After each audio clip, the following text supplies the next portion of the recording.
আসসালামু আলাইকুম রহমতুল্লাহ। আশা করি সবাই ভালো আছো। এখন আমি তোমাদের সামনে অ্যাসার্টিভ টু ইন্টারোগেটিভ সেন্টেন্স সম্পর্কে আলোচনা করব। অ্যাসার্টিভ সেন্টেন্স থেকে ইন্টারোগেটিভ সেন্টেন্সে কিভাবে পরিবর্তন করা যায় সেই বিষয়গুলো, সেই নিয়মগুলো আলোচনা করতে যাচ্ছি। প্রথম রুলস আমরা দেখি, অর্থের পরিবর্তন না করে সাহায্যকারী ভার্বযুক্ত অ্যাসার্টিভ সেন্টেন্সকে ইন্টারোগেটিভ এ রূপান্তর করার সময় সেন্টেন্সটি যদি অ্যাফার্মেটিভ হয়, অ্যাফার্মেটিভ বলতে হাঁ বোধক হয়, সেন্টেন্সটি যদি হাঁ বোধক হয় বা অ্যাফার্মেটিভ হয়, তাহলে প্রথমেই বসবে, ইন্টারোগেটিভ করার জন্য আমরা জানি প্রথমে কি বসে, auxiliary verb. Auxiliary verb assertive সেন্টেন্সে থাকলেও বসবে, না থাকলেও বসবে। তাহলে প্রথমে বসবে auxiliary verb plus not plus subject plus বাকি অংশ, প্লাস লাস্টে হবে প্রশ্নবোধক চিহ্ন অর্থাৎ ইন্টারোগেটিভ মার্কস। নোট একটি দিয়ে রেখেছে নিচে যে অ্যাসার্টিভে উইল, ক্যান, শ্যাল, অ্যাম থাকলে ইন্টারোগেটিভে রূপান্তর করার সময় ওন্ট, ক্যান্ট, শ্যাল নট, অ্যামেন্ট এগুলো সংক্ষিপ্ত রূপ। এগুলো হচ্ছে সংক্ষিপ্ত রূপ। যখন হয় তখন অক্সিলারি ভার্ব প্লাস নট সাবজেক্টের আগে বসে। কিন্তু সংক্ষিপ্ত যদি না হয় তখন কিন্তু নট শব্দটি সাবজেক্টের পরে বসে, যে বিষয়টি এখানে দেওয়া নাই। এইগুলো যে উদাহরণে আমরা দেখছি এগুলো সবগুলোই নট, অ্যাপোস্ট্রফি নট যেগুলো আছে সবগুলোই সংক্ষিপ্ত। যেমন he is in the school, সে হয় স্কুলে। আমাদের প্রথমত অর্থ জানতে হবে। অর্থটি জানলে আমাদের ইন্টারোগেটিভ করা খুব সহজ হয়ে যায়। সে হয় স্কুলে, তার মানে সে স্কুলে আছে। এখন এখানে অক্সিলারি ভার্ব কিন্তু নেই, এখানে ইজ হচ্ছে main verb.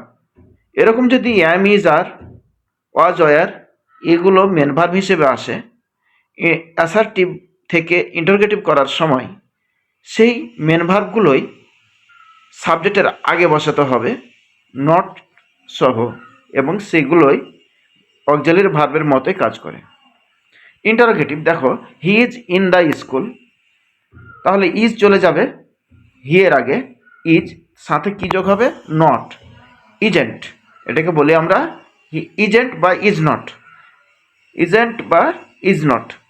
Is not he in the school, সে কি স্কুলে নাই, এর মানে হলো সে স্কুলে আছে। অর্থটা নেগেটিভ করলে, নেগেটিভ ইন্টারোগেটিভ করলে ওটা হাঁ বোধক বোঝায়। সে স্কুলে, তার মানে সে কি স্কুলে নাই, এর মানে হচ্ছে সে স্কুলে আছে। এই জন্য অ্যাসার্টিভ বাক্যটি যদি হাঁ বোধক অর্থাৎ অ্যাফার্মেটিভ হয় তাহলে ইন্টারোগেটিভ করার সময় নেগেটিভ হয় এবং অক্সিলারি ভার্ব সামনে বসবে। অক্সিলারি ভার্বের সাথে নট বসবে। Isn't he in the school, assertive. এবার দ্বিতীয় বাক্যটি দেখি, you can do the work, তুমি কাজটি করতে পারো।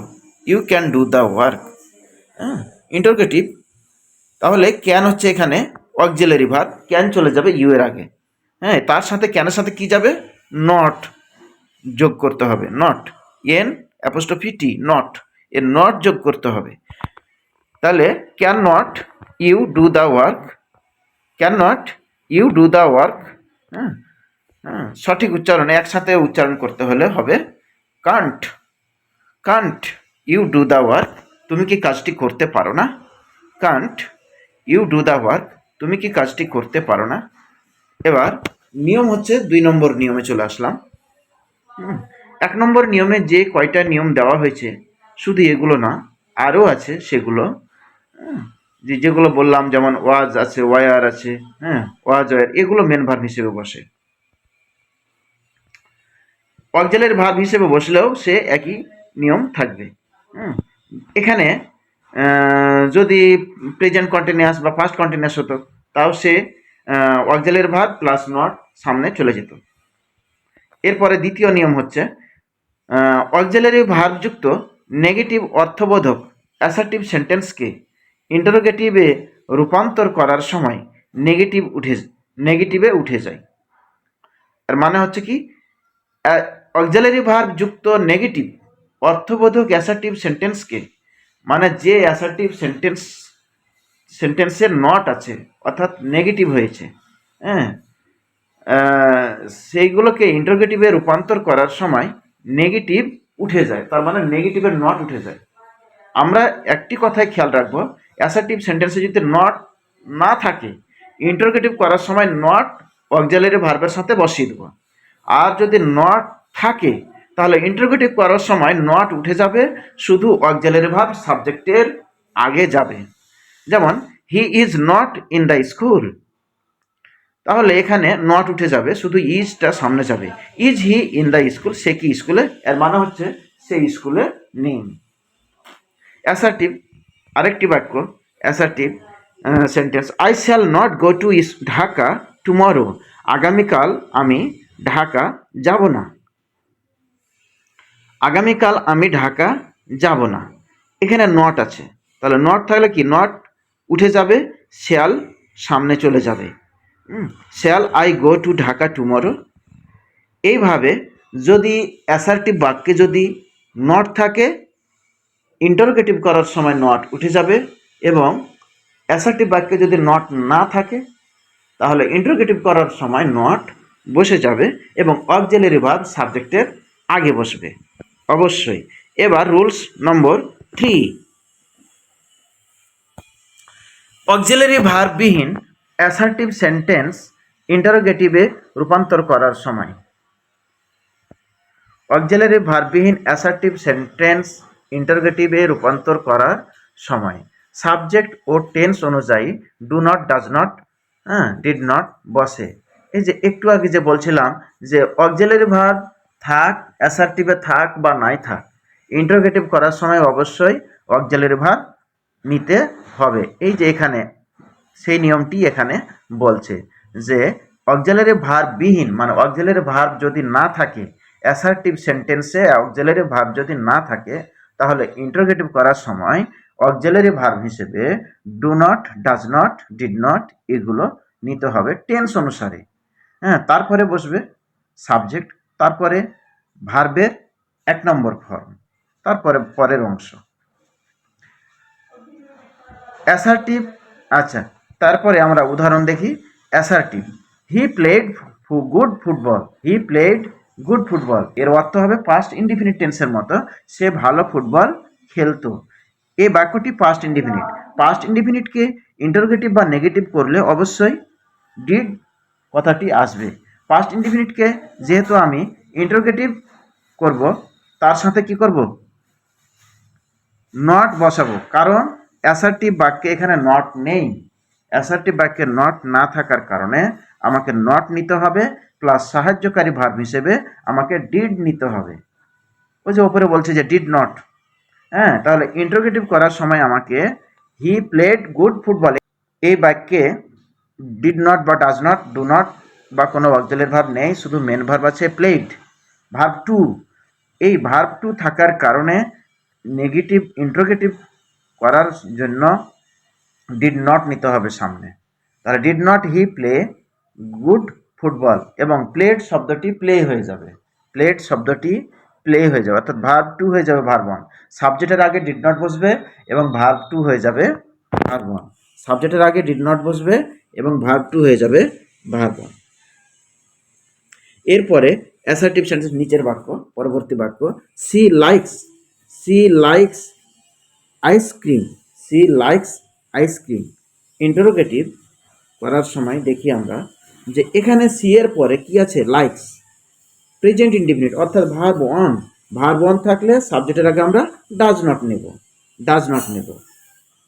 তাহলে does not she like ice cream, সাবজেক্টের পরে যদি ভার্ব ওয়ান থাকে তাহলে সাবজেক্টের আগে ডাজ নট নিতে হবে। ভার্ব টু থাকলে না, এখানে আরেকটি বিষয় আছে, সাবজেক্টের পরে ভার্ব ওয়ান আছে ঠিক আছে, কিন্তু এখানে তো ডু নটও হতে পারতো, কিন্তু এখানে ডু নট হয়নি, কারণ এখানে ভার্বের সাথে এস বা ইএস যোগ আছে। যদি সাবজেক্টের পরে ভার্ব ওয়ান থাকে এবং ভার্বের সাথে এস বাই ইয়েস হয় তাহলে সাবজেক্টের আগে ডাজ নট বসবে, আর যদি এস বাই ইয়েস না থাকে তাহলে সাবজেক্টের আগে ডু নট বসবে। তাহলে she likes ice cream, does not she like ice cream, এবং ভার্বের এস বাই ইয়েসটা উঠে যাবে। ডাজ নট আসলে ভার্বের এস বাই ইয়েসটা উঠে যাবে। এবার রুল ফোর, অ্যাসার্টিভ সেন্টেন্সে নেভার থাকলে ইভার হয় এবং নাথিং থাকলে এনিথিং হয়। অক্সিলারি ভার্ব না থাকলে সাবজেক্ট ও টেন্স অনুযায়ী প্রথমে আনতে হয়, শেষে প্রশ্নবোধক চিহ্ন বসে। Assertive, you never play football, এখানে নেভার আছে, তাহলে আমরা উপরের নিয়ম অনুযায়ী করব। কি বলছে, নেভার থাকলে ইভার নিতে হবে, আর নাথিং থাকলে এনিথিং নিতে হবে, এবং অক্সিলারি ভার্ব না থাকলে সাবজেক্ট ও টেন্স অনুযায়ী প্রথমে আনতে হবে। দেখি, ইউ নেভার প্লে ফুটবল। এখানে নেভার তো হচ্ছে নেগেটিভ করার জন্য এসেছে, নেভারকে বলা হয় অ্যাডভার্ব। হ্যাঁ, এখানে কোনো অক্সিলারি ভার্ব নেই।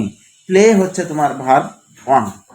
এখানে নেগেটিভ করার জন্য আমাকে কি আনতে হবে, অক্সিলারি ভার্ব ডু আনতে হবে, এবং না নেগেটিভ না, ইন্টারোগেটিভ করার জন্য সাবজেক্টের আগে ডু নিতে হবে, এবং নেভারের পরিবর্তে ইভার হবে। উপরে উল্লেখ করে দিয়েছে কি নেভারের পরিবর্তে ইভার হবে, এবং অক্সিলারি ভার্ব না থাকলে, এই বাক্যে কোনো অক্সিলারি ভার্ব নাই, অক্সিলারি ভার্ব না থাকলে ডু নিতে হবে। এই জন্য ইউ এর আগে ডু বসেছে এবং ইউ এর পরে নেভারের পরিবর্তে ইভার বসেছে। Do you ever play football, এর মানে হচ্ছে তুমি কি কখনো ফুটবল খেলো, তুমি কি কখনো ফুটবল খেলো। অ্যাসার্টিভ বাক্যটির অর্থ হচ্ছে তুমি কখনো ফুটবল খেলোনি, এর ইন্টারোগেটিভ হচ্ছে তুমি কি কখনো ফুটবল খেলো। এবার পরের অ্যাসার্টিভ বাক্যটি, I have nothing to do, আমি I have nothing to do, তার মানে কি যে আমার কোনো কিছু করার নেই, আমার কোনো কিছু করার নেই। হ্যাঁ, interrogative sentence, have you anything to do, আমার কি কোনো কিছু করার আছে। এখানে বাক্যে নাথিং থাকলে কি হবে, এনিথিং, ওই যে উপরে লিখে দিচ্ছে এনিথিং, নাথিং থাকলে এনিথিং, এবং অক্সিলারি ভার্ব এখানে আছে হ্যাভ, এই জন্য হ্যাভ সামনে চলে গেছে। যদি না থাকতো তাহলে ডু ডাজ ডিড আসতো। তাহলে have I anything to do, আমার কি কোনো কিছু করার আছে। এবার নোট একটি দিয়েছে নিচে, অ্যাসার্টিভ সেন্টেন্সের সাবজেক্টে যদি নাথিং থাকে তাহলে নাথিং এর জায়গায় হোয়াট বসে। অ্যাসার্টিভ সেন্টেন্সের সাবজেক্টে যদি নাথিং থাকে তাহলে নাথিং এর জায়গায় হোয়াট বসে। এই সাবজেক্টের জায়গাতে যদি নাথিং থাকে, দেখো এখানে প্রথমে সাবজেক্টের জায়গাতে কি আছে, নাথিং আছে। অ্যাসার্টিভ সেন্টেন্সে আছে nothing can ruin him, nothing can ruin him, এর মানে হচ্ছে কেউ তাকে ধ্বংস করতে পারে না, কোনো কিছু তাকে ধ্বংস করতে পারে না। হ্যাঁ, ইন্টারোগেটিভ সেন্টেন্স নাথিং এর জায়গাতে শুধু আমরা কি বসাবো, হোয়াট বসাবো। What can ruin him, what can ruin him, তাকে কিসে ধ্বংস করতে পারে, এর মানে হচ্ছে তাকে কোনো কিছুতে ধ্বংস করতে পারে না। রুল 5, এভরিবডি, এভরিওয়ান, অল যুক্ত অ্যাসার্টিভ সেন্টেন্সকে ইন্টারোগেটিভে রূপান্তর করার সময় এভরিবডি, এভরিওয়ান, অল এর পরিবর্তে হু বসে, প্লাস সাবজেক্ট এবং and tense, subject and tense অনুযায়ী do not, did not, does not বসে, প্লাস ভার্বের বেস ফর্ম বলতে ভার্বের প্রেজেন্ট ফর্ম, প্লাস ভার্বের পরের অংশ, প্লাস ইন্টারোগেটিভ চিহ্ন। নিচের বাক্য খেয়াল করি, assertive, everybody wants to be win, প্রত্যেক ব্যক্তি চায় জয়ী হতে। এখানে ওয়ান্টস সব ভার্বটি ভার্ব ওয়ান থাকলে নেগেটিভ করার সময় কি আমরা তো জানি যে সাবজেক্টের পরে ভার্ব ওয়ান থাকলে নেগেটিভ করার সময় ডাজ নট বসে। হ্যাঁ, এই জন্য এভরিবডির জায়গাতে হু বসবে এবং নেগেটিভ করার জন্য ডাজ নট চলে আসবে। অ্যাসার্টিভ বাক্যে এভরিবডি, হ্যাঁ আবার পরের বাক্য দেখি, assertive, everybody all loves flower, সকলেই প্রত্যেকেই ফুল ভালোবাসে, মানে এর ইংলিশটা হবে কে ফুল ভালোবাসে না, who does not love flower. Everybody অলের জায়গাতে হু, এবং লাভস হচ্ছে প্রেজেন্ট ইনডিফিনিট, অর্থাৎ ভার্ব ওয়ান আছে এখানে, এই জন্য এখানে ডাজ নট নিতে হবে। এবং লাভসের এসটা উঠে যাবে, তাহলে হু ডাজ নট লাভ ফ্লাওয়ার। এবার রুল 6, নো বডি, নান, নো ওয়ান ইন্টারোগেটিভে রূপান্তর করার সময় নো বডি, নান, নো ওয়ানের পরিবর্তে হু বসে আর বাকি অংশ প্লাস ইন্টারোগেটিভ চিহ্ন। অ্যাসার্টিভ সেন্টেন্স, নিচের উদাহরণটি পড়ি। Nobody could ever count my love for you. Nobody could ever count my love for you. এখানে নোবডির জায়গাতে কি বসাবো আমরা? হু বসাবো। তারপরে হু বসিয়ে দিয়ে পুরো বাক্যটাই লিখে দিতে হচ্ছে, যেহেতু এখানে কোনো কিছু আর নিতে বলে নাই যে ডাজ নট বা ডু নট বা ডিড নট আসবে, এগুলো কিছু নিতে বলে নাই। এই জন্যই বলে নাই যে বাক্যটা তো নেগেটিভ হয়েই আছে। Nobody, no one, no one, none, এগুলো তো নেগেটিভ হয়েই আছে। এই কারণে ওয়াকজালের ভার নতুন করে আর নেওয়া লাগবে না, শুধু হু বসালেই হবে। নোবডি, নান, নো ওয়ান এগুলোর জায়গাতে শুধু হু বসাতে হবে। তাহলে who could ever count my love for you. Assertive, এবার শেষের বাক্যটি, no one can beat him, কেউ তাকে কামড়াতে পারে না। Interrogative sentence, who can beat him, কে তাকে কামড়াতে পারে। তো খুবই সহজ। ইন্টারোগেটিভ করার জন্য যে নিয়মগুলো আলোচনা করলাম এগুলো অত্যন্ত সহজ এবং সাবলীলভাবে বোঝা যাচ্ছে। আশা করি ভিডিওটি ভালো লেগেছে। যদি ভালো লেগে থাকে এরকম ভিডিও পেতে আমার চ্যানেলটি অবশ্যই লাইক, কমেন্ট এবং সাবস্ক্রাইব করবেন। আল্লাহ হাফেজ।